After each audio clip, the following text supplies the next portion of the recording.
Hey everyone, it's Kute here. You know, I was just thinking this morning how amazing life is. What an amazing mystery this thing is. You know, there have been some of the most amazing scientists and intellectual minds that have tried to figure out the cosmos and figure out life and have it all laid out. And the reality is it's still this most amazing mystery. So many books and, seminars talking about the science of success and life, and yet still life is such a beautiful, amazing mystery, is it not? Take a look at your life for a moment, or my life, or our lives. There's so many things that have happened in our lives that we could not have planned. There's so many things that have happened in our lives that we could not have fathomed. There are so many things that have happened in our lives that we could not have put on a poster board and visualized. There are so many things we could not have figured out that have happened that have brought you to this perfect moment in time where you are in your life right now. And sometimes if you're in a challenging moment right now, you may not be able to see the entire tapestry of the magical, infinite artwork that the divine artist is creating in your life and as your life right now. Because sometimes we only see a small part of the tapestry of the life, especially when you're in it. But life is such a mystery. And I think that the more we can allow life to be this mystery, the more we can begin to not try and figure it out and have life fit into our concept of what it should look like and what it should be, and we try and control life, and I'm in control of my life. And the reality is life is so much bigger than our minds. Life is so much bigger than our thoughts. Life is so much bigger than our emotions. Life is so much bigger than our greatest imagining. Life is vast. Life is life. Life is infinite itself. And it has an intelligence that was here before we were here, that is living and breathing us now, and that will be here when this body, this limited life form, is gone. Yet we often think that we control life. Think about that. That's kind of like saying a tiny little ant that's stuck on the ass of an elephant is like controlling the elephant. I mean, it can crawl around on the ass of the elephant for a moment, but it's not really controlling the elephant. That there is a magical intelligence that is living and breathing you and I.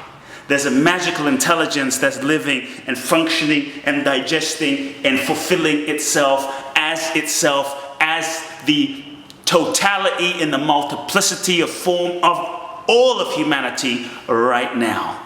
To me, this is the magic and the mystery of life that I feel like we must really, in order to be free, we must surrender to. The degree to which you can surrender is the degree to which you can truly be free. So the question becomes, how much freedom do you want? We often think that freedom is giving up. We often think that surrender is giving up, that surrender is, is being powerless, but really, how much power is there to the ego? How much power is there to the things of life, the persona, the personality, the body that's constantly changing? To the degree you can surrender your notions, your control being that master addiction, to the degree you can surrender your limited notion of what should be and truly surrender to what it is, the expanded reality of what life is seeking to express through, and as the fulfillment of your life, the more your life will flow. I was going to say the more your life will flow, but the more your life will flow, the more joy, the more peace, the more ecstasy, the more aliveness you will feel, because in that moment of surrendering to something beyond your mind, something beyond your conditioning, something beyond your ego, that's when that intelligence of life in the space of surrender is able to truly function and reveal and unfold magic and miraculous, situations and places and people to bring about the fulfillment of their destinies. That capacity is in us all. How much freedom do you want? Surrender to that degree, because that's the degree to which you'll experience freedom in the midst of all of this life. It reminds me of a quick story. People often ask, how did your parents meet? You know, my father's black from Africa, from the bush in Ghana. My mother's Japanese, this incredibly amazing Japanese woman. And it's quite interesting. When my father was literally 8 years old, he would have these visions of a Japanese guru, kind of like a spiritual guy who would teach him about the cosmos. He would teach him about life. And when he turned about 15, one day my father had a conversion on the street, gave his life to God, so to speak, and began healing people. Over the next 30, 40, 50 years, up until today, my father became known as the miracle man of Africa. I grew up seeing blind people see, deaf people hear, people standing up of wheelchairs. He started healing people when he was 15 years old, just going with faith. Over the course of 20, 30 years, he got married, had a few children, started 250 churches, spiritual churches in West Africa, Ghana. And then his first wife died. And he must have been about 36, 37 years old. He was walking through a bookstore in Ghana, and a book falls off the shelf. The book falls off the shelf, and he sees the face of this Japanese man. And he was shocked because he didn't even believe that this Japanese man was a real human being. He couldn't believe it. He was like, wow, I didn't know this guy existed. He writes to this guy in Japan. This guy sends his son-in-law to meet my father in Ghana. The guy's so blown away, he invites my father. You keeping track? He invites my father back to Japan to go on a lecture tour. So my father says, absolutely. And believing the power of prayer, my father asks the son-in-law, would you please pray for me because my first wife has passed away and I'm looking for a wife? He says, absolutely. Meanwhile, this son-in-law who came to see my dad in Africa goes back to Japan and gives a lecture. My mother, who happened to be about 28 years old, and if you're not married in Japan by 28, you are old, so she was old at that point. So she's 28 years old and she's not married. She's been proposed to, she's turned him down, she wasn't feeling it, right? She had the courage to say no and listen to her intuition. She made a prayer to God and she says, God, I will marry anyone you tell me to marry. Doesn't matter if it's a president or it's a street sweeper. If you just guide me, I will marry him. I completely surrender. Now that's some pretty serious surrender. She happens to be in the audience when this Japanese guy who met my dad is letting everyone know that my father is coming to Japan to go give a lecture tour. And she says, my mother says she felt this chill go through her entire body and she knew this is my husband.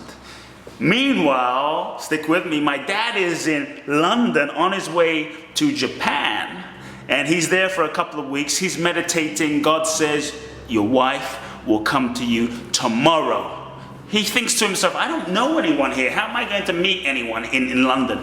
He goes to the mailbox. So happened that my mother wrote my father a letter. The letter was rerouted all the way to London. My father goes to the mailbox and there is a letter from Japan. He says his hand starts to shake. Sure enough, it's a letter from my mother. Before he opens the letter, he has an intuition that says, this is your wife. He opens the letter. Sure enough, it's a letter from my mother. Nothing romantic, just simply saying, I really look forward to seeing you speak in Japan. My father says, this is my wife. He writes her a letter. First question, kind of bold, right? He says to my mother in English, he says, would you be open to moving to Ghana? She writes back, she didn't speak English, her sister was translating. She writes back and she says, if it's God's will. He writes back and says, it's God's will. They get married. My father goes to Japan. He gives this crazy lecture tour, tens of thousands of people. I was privileged to see this incredible video footage when I was a kid.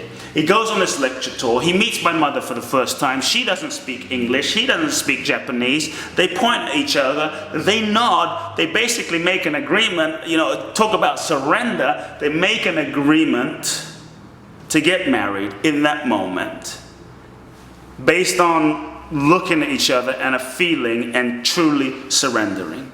My father continues on his lecture tour. Now he's a little in trouble because he doesn't have any money. You know, coming from Ghana to Japan, the currency is totally different. In Ghana, he has a little bit of money. In Japan, he's a pauper. So he's like, God, how do I get married? I have to throw a wedding. I'm a foreigner in Japan in the 70s, and you can't just come to Japan and take a bride from Japan to Africa and not throw down a bit of a wedding. A little sake, a little sushi, a little something.